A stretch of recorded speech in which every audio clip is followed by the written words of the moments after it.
Les agradezco que estén con nosotros y por supuesto les cedo el micrófono de nueva cuenta agradeciéndole el apoyo que nos sigue brindando a Rodolfo Coco. Bueno, pues para nosotros la Filey en nuestra 8ª edición, pues estamos muy contentos de la participación de ustedes. Pues queremos que este proyecto siga creciendo a través del tiempo. Y bueno, estamos a agradecerle pues, aquí a Jesús, a Lejos, a Carolina, a todo el grupo, de que el interés de seguir viniendo aquí a Yucatán, ya que nosotros somos la península que poblacionalmente pues, es muy reducida, ¿no? Nada más tenemos aquí en la ciudad de Mérida 1.150.000 habitantes, todo el estado tiene aproximadamente 2 millones, y bueno, está en pleno crecimiento esta ciudad, y para nosotros es muy importante que ustedes cada año vengan para que vean el crecimiento de esta ciudad y el amor que se le da aquí a la cultura para desarrollarnos, y qué mejor que ustedes que dan a conocer diario, todos los días, todos los eventos culturales, y que sin ustedes sería imposible, ¿no?, dar a conocer a una ciudadanía esta labor titánica que se hace en la cultura, en los libros, fomentar la lectura, ya que no es un negocio de dinero esto, sino de mucho corazón y de mucho amor, y ustedes nos ayudan a difundir esto. Y bueno, el rector de la Universidad Autónoma de Yucatán y un servidor estamos muy contentos, estamos queriendo que este premio siga creciendo año con año. Ese es el compromiso que adquirí con ustedes y seguiremos apoyándolo fuertemente. Va a estar en la premiación el señor rector, me pidió que pues lo saludara, y nos va a acompañar cuando entreguemos lo del premio. Y bueno, pues les agradezco y bienvenidos a su casa, que es Yucatán. Gracias. Muchas gracias, Rodolfo. Yo nada más quiero decir, antes de darle el micrófono a Janet Aguilar para comenzar con nuestro encuentro, que qué mejor manera de comenzar esta edición del encuentro que rindiéndole un homenaje a un personaje fundamental, sin duda, para el crecimiento del periodismo cultural en los últimos años, como lo fue y lo sigue siendo Huberto Batis cuando lo leemos. Nada más recordarle a Rodolfo que no siga diciendo eso de que hay poca gente, porque te aseguro que de los que vinimos de Ciudad de México, habemos varios que sí nos queremos quedar aquí, entonces ya tú sabrás. Janet. Gracias, Jesús. Muchísimas gracias. Gracias. Con permiso. Gracias. Pues comenzamos, estamos aquí, muchas gracias por supuesto por esta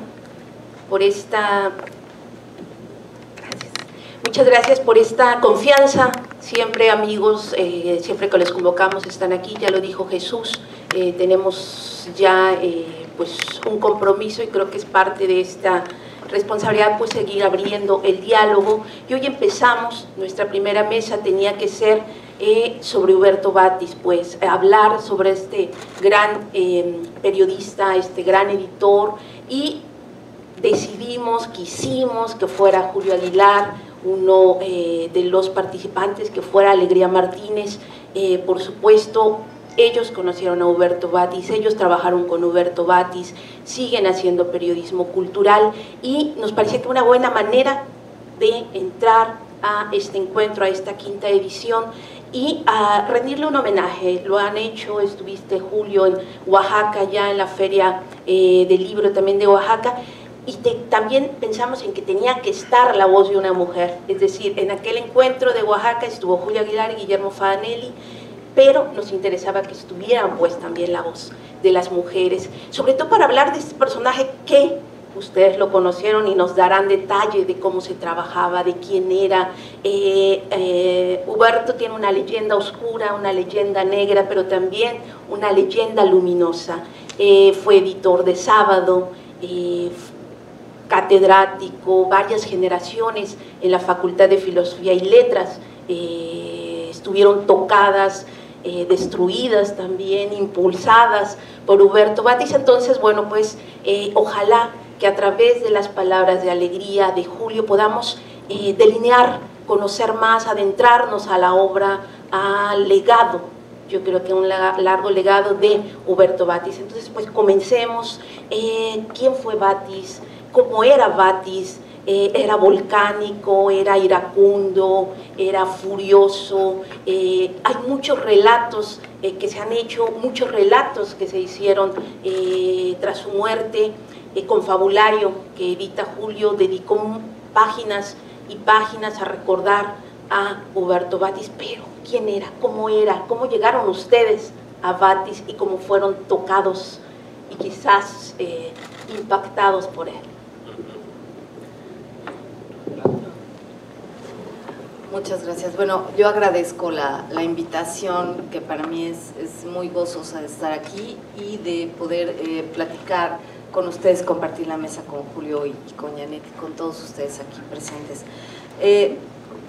Hablar de Batis es en realidad abrir la puerta de un universo muy vasto, pero si podemos tomar un punto de partida respecto a lo que tú comentabas, para mí Huberto Batis es un ángel profano, un jesuita de closet, y bueno, realmente un maestro.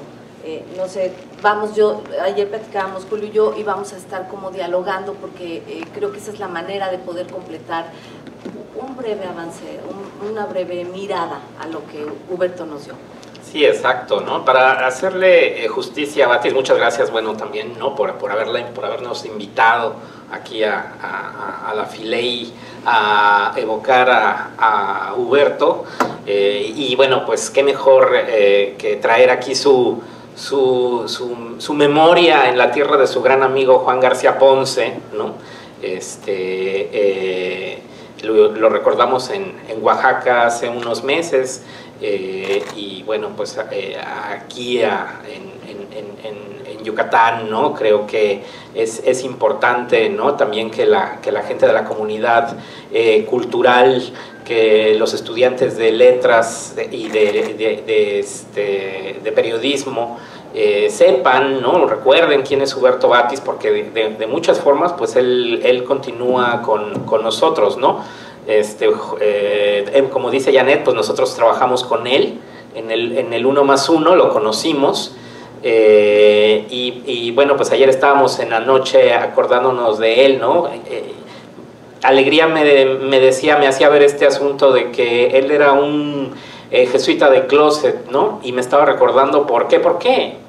Cuéntaselo a la gente, ¿no? Entonces, yo creo que Huberto me contaba en algún momento, en entrevista, por cierto, porque el trabajo diario con él era siempre, como todos ustedes lo saben, muy intenso, y con cierres encima y con las correcciones, pero ya tiempo después, cuando él ya no estaba en el periódico, cuando ya estaba con cierta paz en su casa, me empezó a platicar este tema de que en su hogar su padre era muy estricto y era muy culto, entonces decía que no le dejaba comer porque le decía que, a ver, de que la lechuga, cuál era su nombre, y de qué estaba compuesta y todas esas cosas, y que a él le hartaba, y además les gustaba mucho la ópera y querían que él fuera pianista o violinista, pero que las manos no le alcanzaban, que el maestro le dijo, tú tienes manos de pato y no lo vas a lograr. Entonces Huberto se empezó a sentir muy oprimido y huyó de su casa a los 15 años, pero huyó para llegar al monasterio de San Cayetano, donde estaban los jesuitas. Ese lugar existe, está ahí por la carretera a Toluca, es un lugar, yo me imagino, estaba pensando cuando él me relataba eso, llegar a ese lugar a los 15 años, donde los cuartos son unas cositas así pequeñísimas con un lavabo y la noche te cae encima, yo me moriría de miedo, supongo que Huberto también, ¿no? Entonces, ese fue el inicio de estar con los jesuitas, con quienes estuvo muchos años. Bueno, es que creo que a los jesuitas se les dice que son los soldados de Dios, ¿no? Sean los soldados de Dios ellos, ¿no? Bueno, de Dios no le quedó mucho a Batis, pero sí le quedó mucho de soldado, y eso es la parte, digamos, que él conservó, ¿no? Él tenía una disciplina militar, ¿no? Y también tenía una forma de tratar en su cuartel de manera muy dura, ¿no? A la gente que estaba pretendiendo ingresar al periodismo cultural. y también al mundo de las letras, ¿no? ¿Te acuerdas? Sí, definitivo. Yo lo que creo es que lo mejor de Batis se fraguó allí, durante esos años como jesuita en el monasterio, porque aprendió a escribir, a leer en latín, en griego, y pudo llegar a los textos más importantes de manera directa sin una traducción de por medio. Entonces yo creo que eso a él lo fincó realmente, culturalmente, pero lo que dice Julio es muy importante porque en efecto él era muy riguroso y muy pues devastador, si somos honestos, pero creo que en ese momento, o por lo menos yo supongo, para mí, supongo que para Julio también, era una manera de enseñarnos a no vencernos, a no dejarnos vencer. O sea, el tema era llegar y mostrarle un texto y él que él te dijera, ¿y esto a quién le importa? ¿Por qué me traes esto? ¿Qué quieres decir? Y ya cuando por fin le daba una leída, así, ¿y tú crees que eso que estás diciendo está aquí puesto? Pues aquí no dice nada de lo que me estás diciendo, ve a ponerlo. Y lo tiraba a la basura. Exacto, sí. Era el golpe, ¿no? Pero el golpe con la lección. Sí, eso a mí, yo fíjate que no lo he visto en otros editores, la gente se cuida mucho, ¿no? de decir realmente lo que piensa, ¿no? Eso yo creo que no nada más en los ámbitos que tienen que ver con la edición, ¿no? y a veces con muchas cosas de la cultura, en muchos ámbitos la gente realmente dice lo que piensa cuando el afectado se va, ¿no? Y cierran la puerta y entonces uno lo empieza a deshacer, ¿no? Un mérito que tenía Batis es que él no se esperaba que la gente se fuera, se lo decía en su cara, ¿no? Y lo mismo trataba de esa forma a estudiantes en la mañana de letras, ¿no? Cuando les revisaba la tarea, que cuando estaba trabajando en su oficina en el 1+1 y llegaba gente como pues no sé, ¿no? Como José Luis Martínez, el padre, ¿no? O como ahora, bueno, pues los conocidos y reconocidos escritores como Fadanelli o Enrique Serna, ¿no? Carmen Boullosa o Alberto Ruiz Sánchez, en fin, muchísima gente, era un desfile y a todos los trataba igual, tanto al estudiante de la mañana como al escritor o intelectual que llegaba por la tarde. A mí me sorprendió muchísimo ver eso, ¿no? Yo cuando conocí a Batis, bueno, pues yo llegué a su clase en letras, yo tenía pues 18 años y muy rápidamente me integré a su equipo por invitación de él, ¿no? En el periódico, y a mí me sorprendió mucho ver los modos que se repetían en la mañana y en la noche. Él no hacía distinción, ¿no?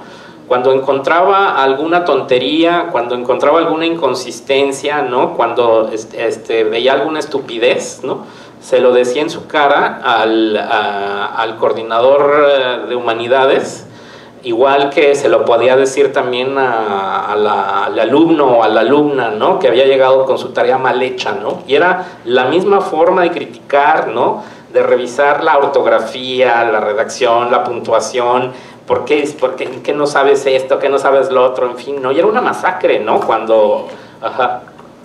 Pero yo creo, para mí, ahora digo, a los años, yo agradezco que lo haya hecho así para todos, pero esencialmente también conmigo, porque era la manera de querernos, o sea, era la manera de ayudarnos. Yo prefiero 1000 veces que te digan, sabes que esto está mal, lo hiciste mal, te equivocaste, y entonces uno piensa... Bueno, ¿cómo le compongo? ¿No? Ahí sí estoy un poco en desacuerdo contigo, porque también era una manera también de decirnos, no te quiero, ¿no?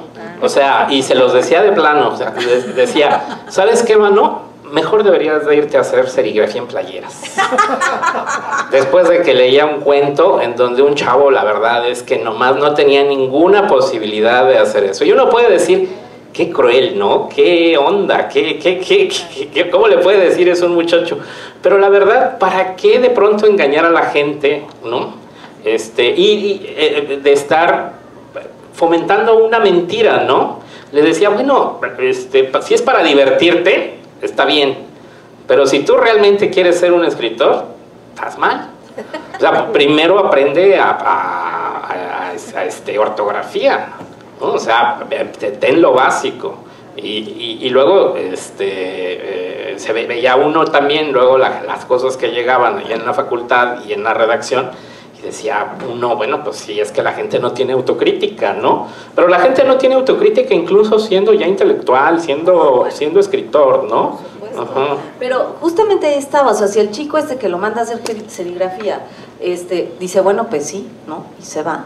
O, a ver, ¿dónde fallo? Y sigo, hasta que fue mi caso. A mí no me dijo que me fuera a hacer serigrafía, pero me mandó muy lejos muchas veces, ¿no? El caso es que yo regresaba, y cada vez que yo regresaba lo volvía a leer, lo volvía a corregir y me mandaba de regreso. Y yo dije, a ver quién se cansa primero, ¿no?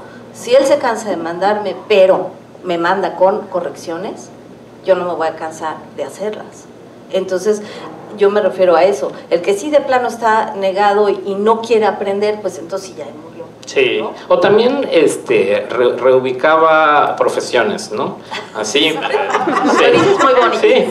No, sí, porque hay gente que de pronto quería hacer algo y él veía que tenía posibilidad de hacer otra cosa, ¿no? Él contaba, yo no sé, ¿no? Algún día le preguntaría a Carmen Bobiosa si es cierto, ¿no? Pero él decía, yo un día le dije a Carmen cuando era mi alumna de la Universidad Iberoamericana, Carmen, ya vete de aquí, estás perdiendo el tiempo, ¿no?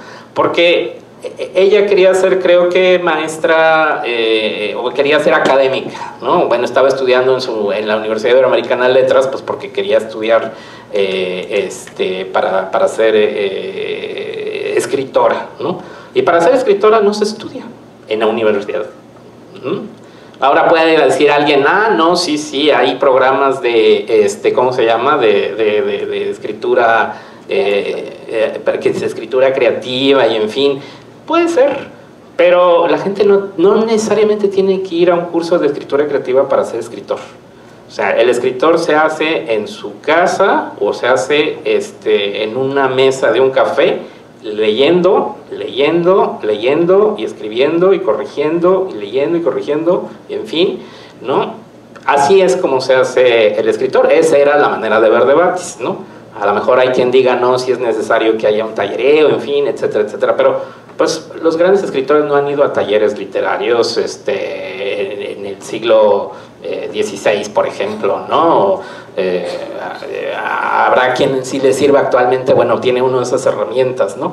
Pero él era muy directo, es este asunto de que a él le gustaba decir lo que pensaba y entonces decía, estás perdiendo el tiempo aquí, mano, o sea, mejor vete si quieres ser escritora, mejor vete a leer, vete a escribir, ¿no? O sea, ¿qué vienes aquí a estudiar detalles de filología o en fin, ¿no?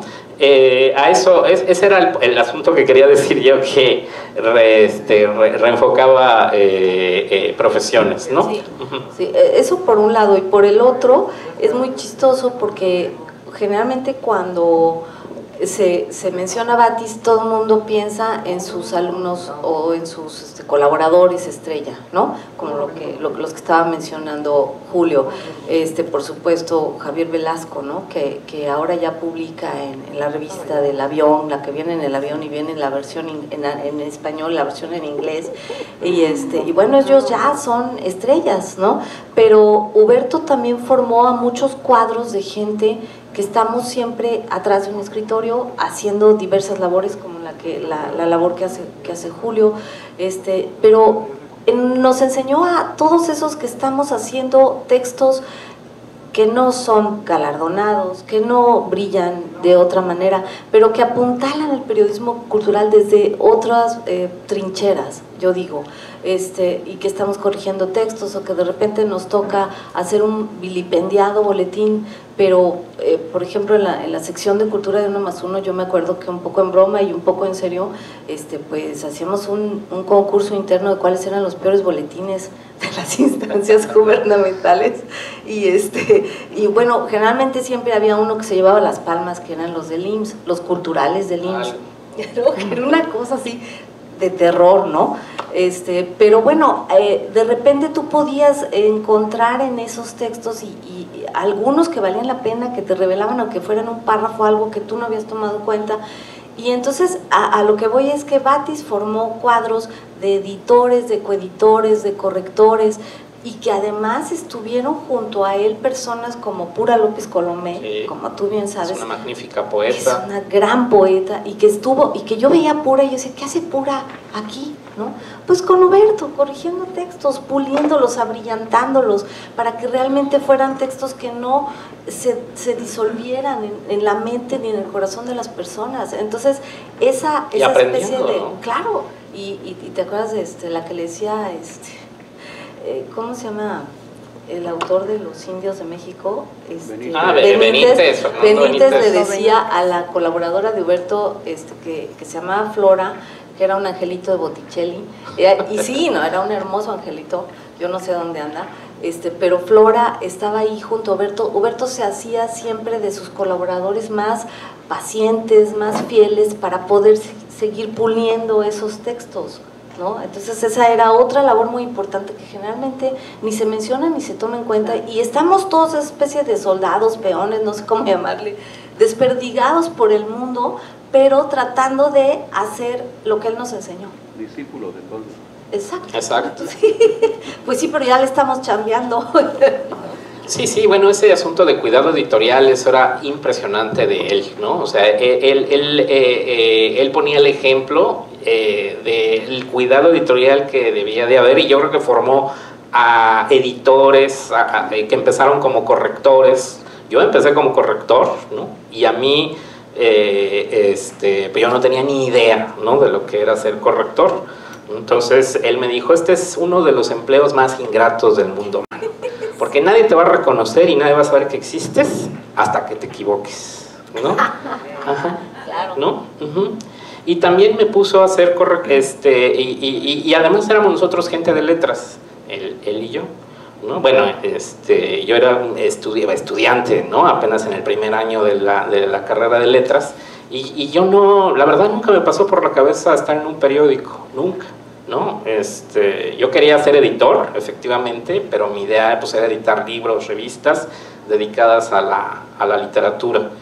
Y me pareció fascinante, ¿no?, entrar a ese mundo tan extraño de gente. En ese momento el 1+1 no estaba, yo creo que fue el último periódico grande que se digitalizó, ¿no?, se informatizó, perdón, ¿no?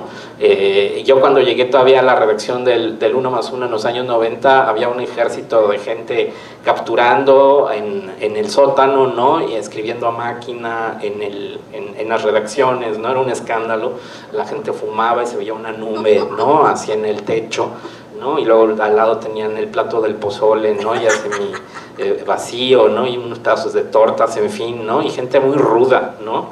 Gente muy ruda, ¿no? Bueno, Alegría es muy ruda y era parte de esa fauna, ¿no?, de ahí, ¿no? Entonces, a mí sí me llamó mucho la atención llegar a ese mundo, ¿no?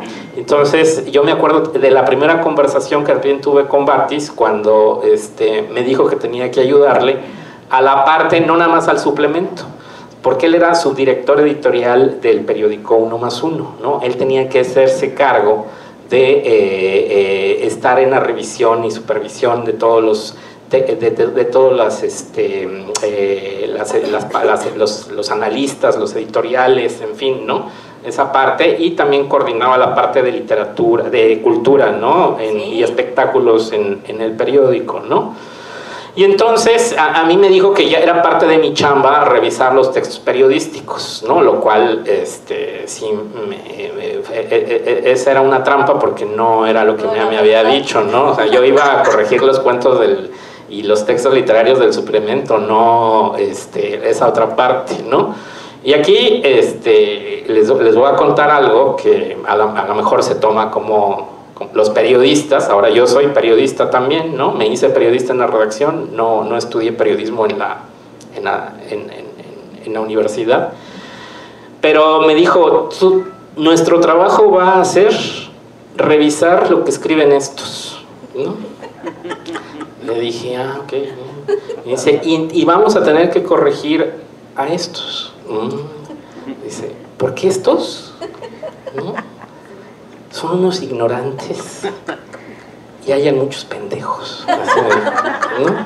Dice, entonces nosotros tenemos que ser sus guardaespaldas para que la gente no se entere de lo que son, mano, ¿no?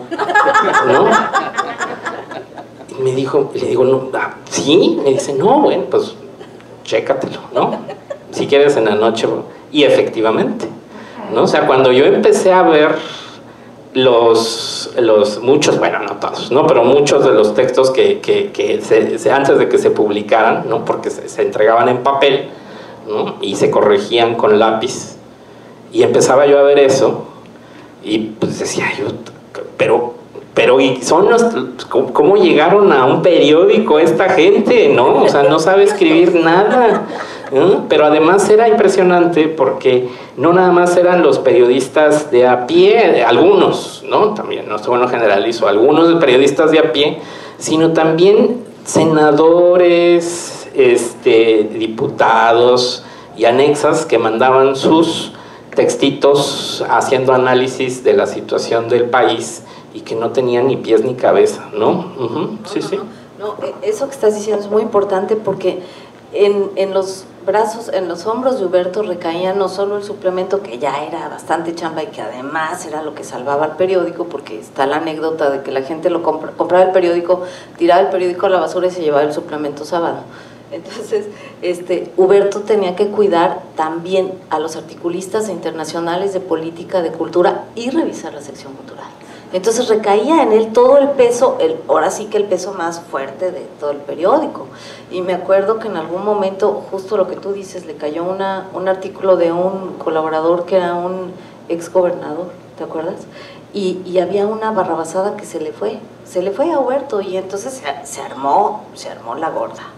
Porque empezaron a protestar, porque le llamaron de gobernación, le llamaron del gobierno del estado, y ¿cómo es posible que no viste esto? Era una ofensa realmente insertada ahí en un párrafo político, y Huberto decía, pero ¿cómo no lo vi? Pues ¿cómo lo va a ver si tenía que revisar todos los artículos diarios de todos los temas?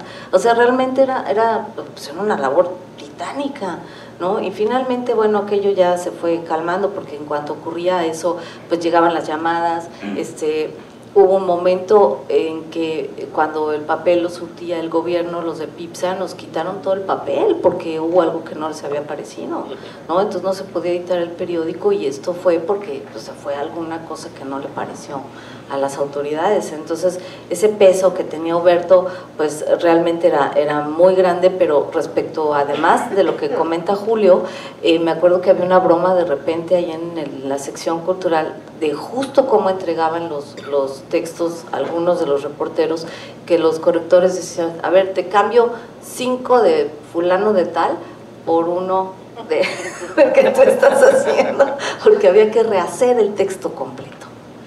Sí, él realmente tenía un compromiso para que la gente tuviera un material de calidad para leer, ¿no?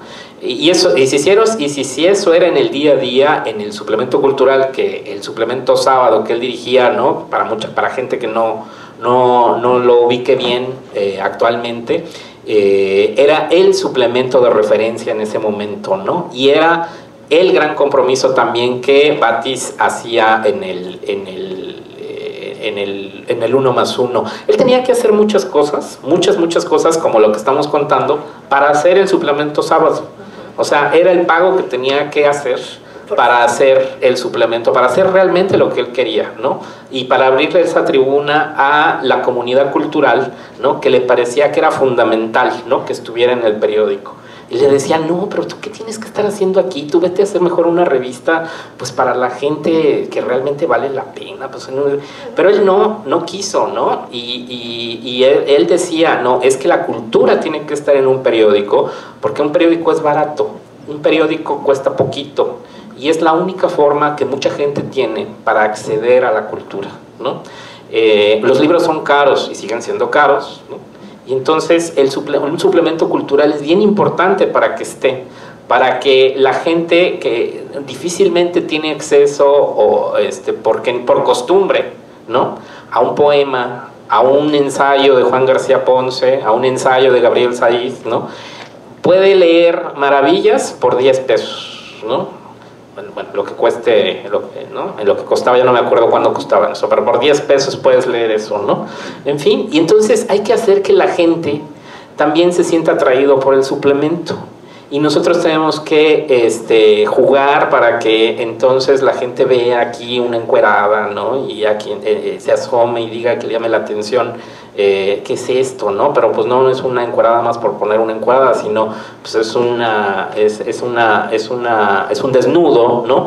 Que está ilustrando un ensayo erótico que está haciendo García Ponce, ¿no? Por ejemplo. Entonces la gente pues va a ver qué es esa ilustración y se va a empezar a meter y eso ocurría. La gente escribía cartas, no teníamos internet, no existía, o estaba muy acotado en esa época, los años 90, ¿no?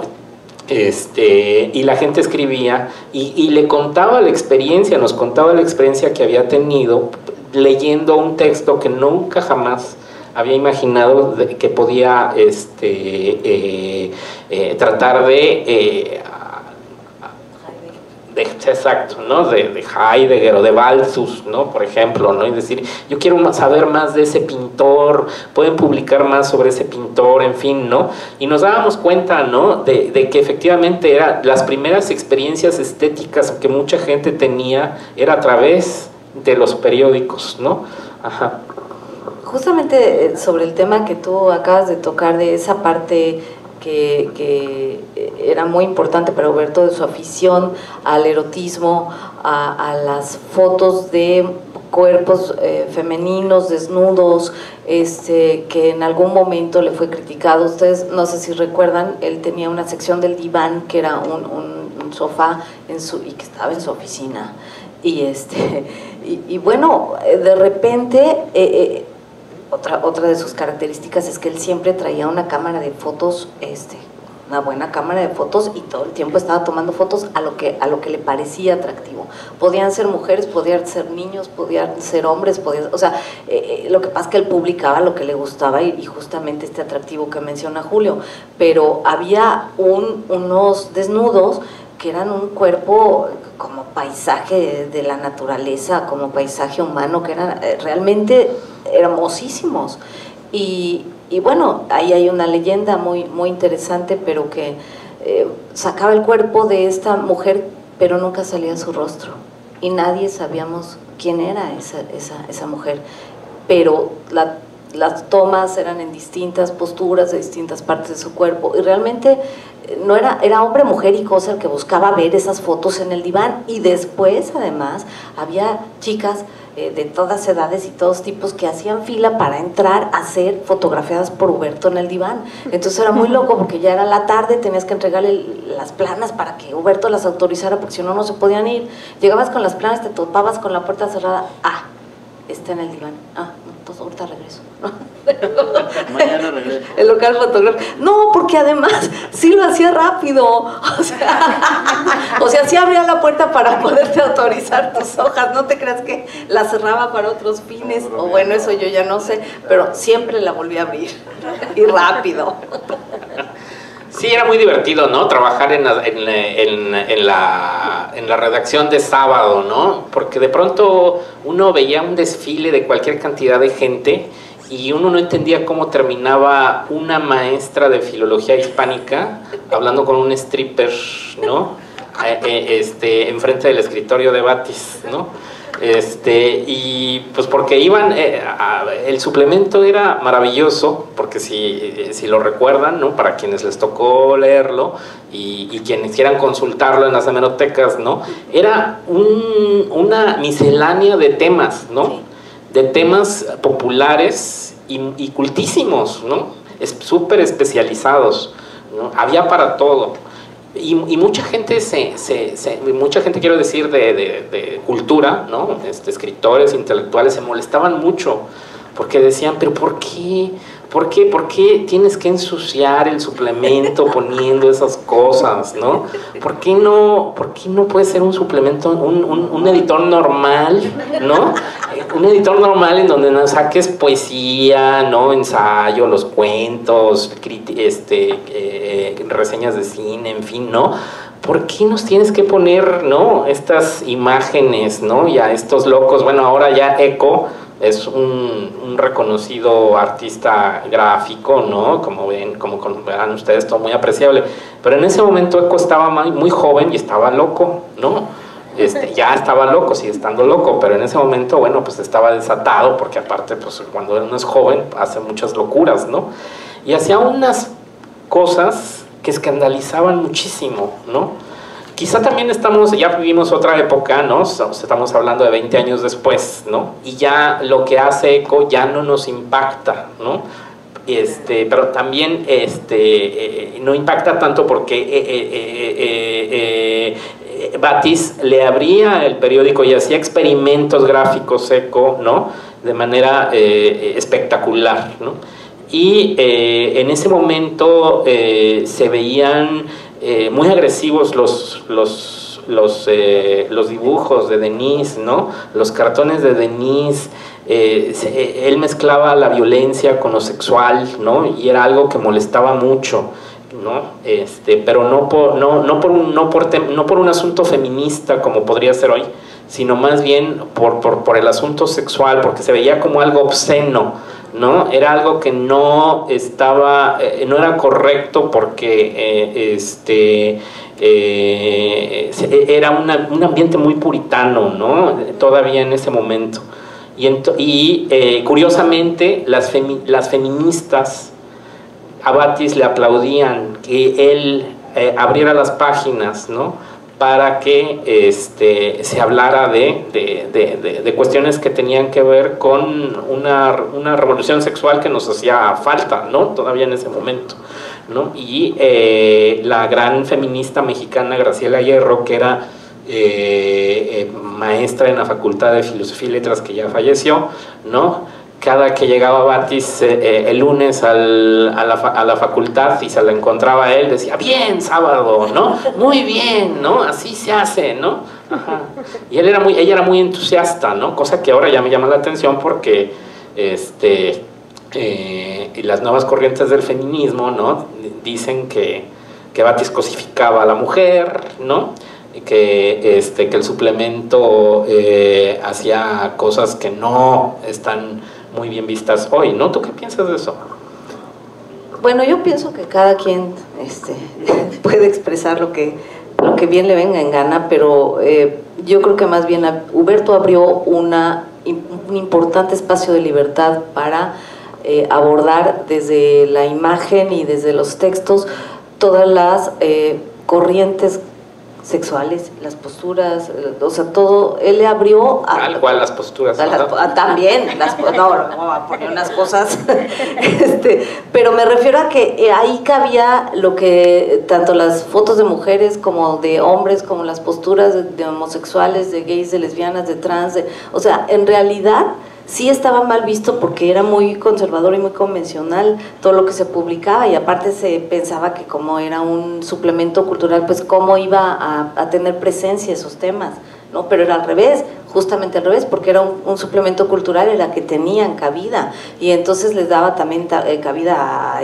Tola de Javier, ¿cómo se llama? Fernando Tola. Ajá, que a mucha gente no le gustaba, y realmente había gente que se molestaba, pero era el único espacio en el que podían debatirse, podían tratarse y exponerse todos esos temas. Yo creo que no, que más bien, además, en el sentido de las feministas que tú dices, o sea, él no pagaba por publicar esas fotos a ninguna de las chavas iban y hacían fila para que les fueran tomadas esas fotos, y además eran fotos realmente hermosas. Entonces, pues no, yo no estoy de acuerdo. Sí, exacto. Yo me acuerdo que en ese momento Edith González era ya una gran estrella de la televisión, y fue a pararse ahí porque ella quería que Batis la sacara en el diván de sábado, ¿no? Cosa que a las poetas, ¿no?, les molestaba muchísimo, porque además él lo hizo a propósito de poner a Edith González junto a algunos poemas, ¿no? Y entonces las poetas así, ¿no?, se retorcían y decían, pero ¿por qué? ¿Por qué? ¿No?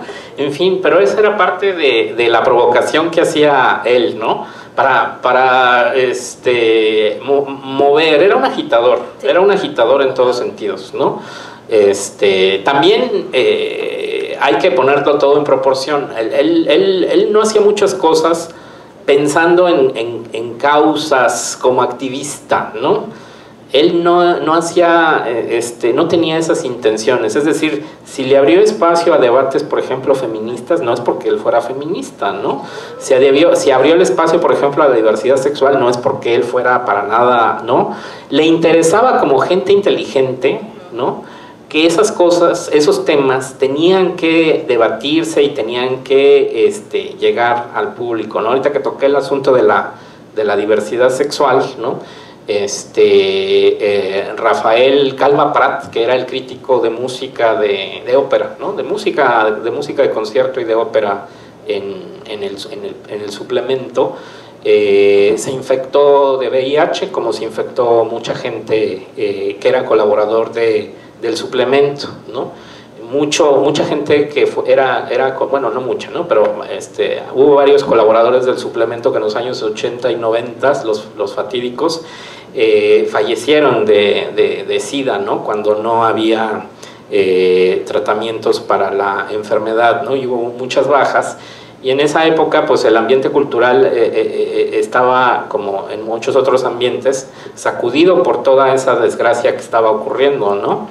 Yo llegué al suplemento en los años 90 y ya estaba pasando eso. Rafael escribía sobre música y vivía en Washington y empezó a cambiar el tono de sus textos y el contenido de sus textos para empezar a hablar sobre lo que estaba ocurriéndole, ¿no? Allá. Al principio eso inquietó, molestó, o sea, no estaba el espacio como para que él estuviera hablando de aquello, pero Batis dijo, está bien, ¿no? Vamos a ver qué dice este cuate, ¿no? Y empezó él a escribir sobre eso, y yo estoy seguro que la columna de Rafael se convirtió en el primer testimonio abierto publicado en un periódico, ¿no? En donde se daba el día a día la bitácora de una persona que estaba muriendo de SIDA, ¿no? Y dio mucho de qué hablar a la gente que leía eso, ¿no? Y fue, creo que muy importante, ¿no? Para que los lectores vieran, ¿no? Qué era lo que estaba ocurriendo, y era parte de lo que se trataba de hacer en esa época, de concientizar a la gente de los mitos que traía el asunto de estar infectado por VIH y de morir de SIDA, ¿no? Entonces, eso, por ejemplo, es algo que a Batis le provocó un problema, porque la gente no quería hablar de eso, como de muchas otras cosas no se quería hablar, ¿no? Él fomentó, ¿no? Que se hiciera eso, no por un asunto de amarillismo, ¿no? Sino porque él pensaba que era algo importante, ¿no? Y para mí, sin duda, ¿no? Era algo muy importante por dos cosas, porque lo que les digo, ¿no? O sea, era abrirle el espacio a alguien que se estaba declarando abiertamente gay, y aparte que estaba muriendo, ¿no? Y nos estaba dejando un testimonio que alguien debería de recoger, ¿no? Para ver la bitácora de lo que fue aquello, ¿no? Y como esa situación, él abrió el espacio a otros temas, ¿no? Y a otras personas, otros colaboradores, que también se convertían en voces incómodas, ¿no? Sí, Julio, Alegría, estamos... Cállense ya sobre el tema. No, podríamos seguir, creo que varios, creemos. Continuamos allá. Continuamos con una cerveza delante, más al rato, pero pues son vivencias, hay muchísimas historias, pero se nos acaba nuestro tiempo. Muchísimas gracias, Julio, muchísimas gracias, Alegría.